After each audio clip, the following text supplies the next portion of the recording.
open with the caution of the game, and then we'll have questions after that. Okay. Well, obviously the result wasn't what we wanted, but I did think overall collectively as a team we've made improvements from last Monday. So we're on this journey each and every game to continue to get better and look at different combinations of guys. And for the most part, I thought our guys played hard. They competed. We had a little 4 or 5 minute stretch there where the guys didn't compete. We got beat to a couple loose balls. Should have dove on the floor. Got beat in transition D for an and one. But overall, from game 1 to game 2, now game 3, we made progress. Some guys stepped up. I thought did some really nice things, and we got to get ready to go to Muncie. It doesn't get any easier on Saturday. And I guess there was a lot of struggle on. They were putting up threes at the end of the first, but the count was 9 for 23. How can they be more maybe more consistent there? You mean for us to be more consistent? I think ultimately the shot selection piece. We rushed a couple tonight, but I think on the same token, early in the first half, we missed some opportunities. We overpassed. And I know that sounds, like a crazy comment, but we passed up some really good shots and ended up taking a tougher shot at the end of the day. So those are correctable things. I can appreciate guys trying to make the next right pass, and they probably should have shot it, to be honest. So it's a combination of taking the right ones when they're available, and then being a little bit more patient, in certain situations and not rushing our threes. As we got into the game. Marty, I know you were saying, got to try to find those rotations. We're working through. It really felt like the bench was what drove you today. It felt like, it didn't matter. It was Bruno first half, it was Camp obviously in the second half. Like those guys really stepped up and then Cook, Tyron did a great job. We talk about the physicality in the Valley. Smallest guy on the floor, and he wasn't afraid to go up to the rim every single time. No, absolutely. And that's why I told him in the locker room, look, there, you go back and obviously we didn't start the game very well. Got down, I think it was 11-2, and then the start of the second half, we got off to a slow start. So again, it's about trying to find the right combinations of guys that put us in the best position to win that game. And that's a learning curve for us as a staff. It's a learning curve for some of the players. A lot of these guys are used to playing 30 minutes no matter what, and some nights your number's not going to get called, or it may only get called for 3 or 4 minutes. So, that's certainly an adjustment guys have to go through. But, overall, I thought some guys, especially off the bench, really stepped up and gave us quality minutes. You hear those saying with adversity that you can either face it or tuck your tail and run away. These guys did not do they didn't tuck their tail at all. They faced it head on, got down early in the second half. What does that show as a head coach to these guys? Well, I'm really proud of them. I mean, the first run, you're down 11-2 right out of the gate on your home court. That's not an ideal start, but that group clawed back and found a way. And then there midway through the second half, I think we got down as many as 12. We called timeout, we sub in, and that group there really brought us back. They really competed at a very high level. So you're definitely proud as a coach, and that's something that we want to continue to embrace as this team. That's a non-negotiable. You've got to play with great effort, and you got to be a great teammate. And those guys that were out there on the court during that run, they played with a tremendous amount of effort. The play call with about 8 seconds left.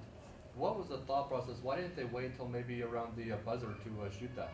Well, the biggest thing there is, unfortunately, I had to use all my timeouts, to stop runs and get guys settled down. And, in hindsight, you'd love to have had a timeout there, but trying to, Janai was just trying to make a basketball play, and he kind of got caught up in the moment. And again, you can't fault him for that. It's a learning experience. He's a sophomore, and it's his first year playing Division I basketball, and he was just trying to make a winning play. And unfortunately, it wasn't the right play at that time, but that's something we're going to learn from. And I've got to do a better job of coaching him on that and putting him in a better position where he understands, time and score, and so we can get a better shot in that particular situation. The rotation thing, I know that's something that we're going to talk about all year. Yeah, get some juggling balls out. I know, right? Yeah. I mean, SIUE, it felt like they went small to get Marcus off the floor. Yeah. And it just looked like a different physicality team, especially there down the stretch. I mean, Derek's doing what he can, but it looked like SIUE saw something. And they had some tough matchups for us. 21 for them. When they did go small, that kid really got some big rebounds there late, and it comes down to some matchups, and throughout the course of the game you try to go small, go big, ride the hot hand, the lineup that's really getting it going. So but I have the utmost confidence in Marcus and Derek are a great tag team, if you will, at the 5 spot. I think for 40 minutes tonight, what those guys, Marcus had 8 and 4, and Derek had 5 rebounds or 5 points, so you got 13 points and a handful of rebounds from those guys. That's not bad at the 5 spot for us and where we are. Those guys will continue to get better. Need them to play with a little bit more force around the rim. I thought they settled a little bit, but again, it's the learning process, and again, it goes back to we got to continue to coach them up, watch more film, and we're going to get there. I'm happy with the way those two are playing off of each other and kind of subbing in. Like you said, I mean, it doesn't get any easier with Ball State coming up. No. You're getting a handful in Sparks, down in the paint on top of the guards and wings are running around too. No question. It's going to be again, it's going to be a different environment too. It's our first road game. This and going to Muncie, in-state rivalry game. It's going to be a great experience, and it's going to be an opportunity for us to have those shared experiences together as a team. And we're going to Thursday be prepared, ready to rock and roll, and then Friday head to Muncie, and then Saturday at 2 we're going to have a full team ready to go, play hard, compete, and be great teammates.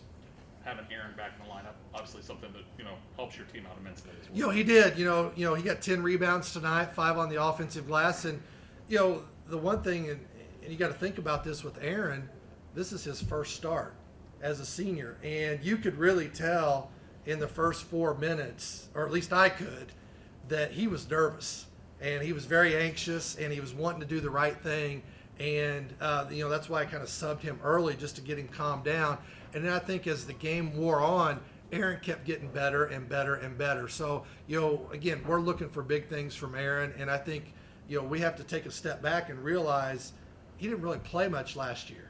And this is his first start in front of the home fans. So again, he's going to continue to get better. And again, I just loved his compete factor, especially there in the second half. Well, and you touched on it there, that quick hook. I mean, Camp talked about it even there too. When he was at Rice last year, he felt like I had to make the most of my 2-3 minutes because it might be all I get. There are a lot of guys in that locker room this year that are feeling that, right? Yeah. There's a lot of anxiety with it, but and again, you got to take the good and the bad. This year's team, you're only going to bury yourself if you're selfish, if you don't play hard, and you're not a great teammate. Otherwise, just because you miss shots, you're not going to bury yourself. You got to keep playing hard. You got to keep competing, because we never know what combination of guys might end up working on that particular night. And I think it's throughout the season, at least until we get into conference play, probably in January, or maybe it might even take till February. I don't know. It's an all hands on deck approach. There's no set, rotations, and nobody's got a spot secured or anything like that. We're at game 3. Game 3 of we're guaranteed 32 games, 32 opportunities. So we have 29 more guaranteed opportunities, to continue to fight, continue to get better. And the guys in the locker room that understand that, those are the ones that are going to play. So now going into Ball State, what are you taking from it tonight? Well, the biggest thing is we showed we could handle some adversity, and whether it was a slow start in each half or getting down 12 with, I don't know what it was, 8, 9, 10 minutes to go, that we were able to take a punch and we fought back and tied the game. So being able to handle that adversity, I was really pleased. I think for me, that was the biggest thing. We took a couple punches, and we were able to fight back and put ourselves in a position to win the basketball game, and obviously we didn't, but we at least had a chance to do it at the end.